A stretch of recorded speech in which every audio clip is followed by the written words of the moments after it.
ഇറാനുമായുള്ള യുദ്ധം കടുക്കുന്നതിനിടയിൽ അമേരിക്കയിൽ നിന്നും പുറത്തു വരുന്നത് ഞെട്ടിക്കുന്ന വാർത്തകളാണ്. ശത്രുക്കളോടല്ല, സ്വന്തം ഉദ്യോഗസ്ഥരോടാണ് ഇപ്പോൾ അമേരിക്കൻ ഭരണകൂടം പോരാടുന്നത്. ഉന്നത സൈനിക മേധാവിയെയും അറ്റോർണി ജനറലിനെയും മണിക്കൂറുകളുടെ വ്യത്യാസത്തിൽ പുറത്താക്കിയിരിക്കുകയാണ് അമേരിക്ക. ലോകത്തെ ഏറ്റവും വലിയ സൈനിക ശക്തിക്കുള്ളിൽ ശരിക്കും എന്താണ് സംഭവിക്കുന്നത്? American army chief of staff general Randy ജോർജിനെയാണ് അപ്രതീക്ഷിതമായി സ്ഥാനത്ത് നിന്ന് പുറത്താക്കിയിരിക്കുന്നത്. US പ്രതിരോധ സെക്രട്ടറി പീറ്റ് ഹെക്സത്ത് ആണ് റാൻഡി ജോർജിനോട് അടിയന്തരമായി സ്ഥാനമൊഴിയാൻ ആവശ്യപ്പെട്ടത്. 2023 ഓഗസ്റ്റ് മുതൽ അദ്ദേഹം ഈ ചുമതല വഹിച്ചു വരികയായിരുന്നു. എന്നാൽ ഇതൊരു ഒറ്റപ്പെട്ട സംഭവമല്ല. കഴിഞ്ഞ വർഷം അധികാരമേറ്റതിനു ശേഷം മാത്രം 1 ഡസനിലധികം ഉന്നത ജനറൽമാരെയും അഡ്മിറൽമാരെയും ഹെക്സത്ത് ഇതിനോടകം തന്നെ പുറത്താക്കി കഴിഞ്ഞു. ഇറാനെതിരെ അമേരിക്കൻ നീക്കങ്ങൾ ശക്തമാക്കുന്നതിനിടയിലാണ് സ്വന്തം സൈനിക തലപ്പത്ത് ഇത്തരമൊരു വൻ അഴിച്ചുപണി നടക്കുന്നത് എന്നതാണ് ഇതിലെ ഏറ്റവും ശ്രദ്ധേയമായിട്ടുള്ളൊരു കാര്യം.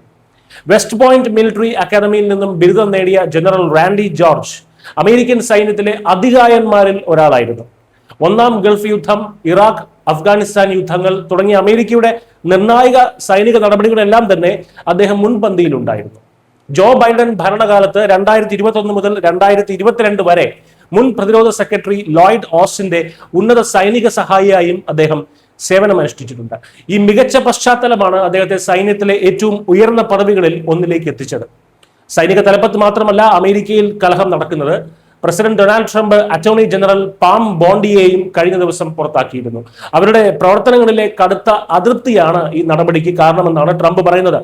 കുപ്രസിദ്ധ ലൈംഗിക കുറ്റവാളി ജെഫ്രി എപ്സ്റ്റീനുമായി ബന്ധപ്പെട്ട രേഖകൾ അഥവാ എപ്സ്റ്റീൻ ഫയൽസ് കൈകാര്യം ചെയ്തതിലെ വലിയ വീഴ്ചകളാണ് അവർക്ക് വിനയായത്. ചില ഇരകളുടെ പേരുകൾ അബദ്ധത്തിൽ പുറത്തായതും മറ്റു ചില നിർണായക രേഖകൾ പരസ്യപ്പെടുത്താൻ മടിച്ചതും ബോണ്ടിക്കും ജസ്റ്റിസ് ഡിപ്പാർട്ട്മെന്റിനും വലിയ നാണക്കേടുണ്ടാക്കി. 2011 മുതൽ 2019 വരെ ഫ്ലോറിഡ അറ്റോർണി ജനറൽ ആയിരുന്ന ബോണ്ടിയെ മാറ്റി ഇപ്പോൾ ടോഡ് ബ്ലാഞ്ചിനെ പുതിയ ആക്ടിംഗ് അറ്റോർണി ജനറലായി നിയമിച്ചിരിക്കുകയാണ്. ഒരു വശത്ത് ഇറാനെതിരെ യുദ്ധകാഹളം മുഴക്കുമ്പോൾ മറുവശത്ത് സ്വന്തം പ്രതിരോധ നീതിന്യായ വകുപ്പുകളിൽ വൻ ശുദ്ധികലശമാണ് അമേരിക്ക നടത്തുന്നത്. പുറത്താക്കലുകളുടെ ഈ പരമ്പര അമേരിക്കൻ ഭരണകൂടത്തിനുള്ളിലെ ഭിന്നതകളും വലിയ അസ്ഥിരതയുമാണ് തുറന്നു കാട്ടുന്നത്. ലോകം മുഴുവൻ ഉറ്റുനോക്കുന്ന ഒരു യുദ്ധ പശ്ചാത്തലത്തിൽ അമേരിക്കൻ ഭരണകൂടം നേരിടുന്ന ഈ ആഭ്യന്തര കലഹം വരും നാളുകളിൽ എന്ത് പ്രത്യാഘാതങ്ങൾ ഉണ്ടാക്കുമെന്ന് കാത്തിരുന്ന് തന്നെ കാണേണ്ടി വരും. News desk Malayalam.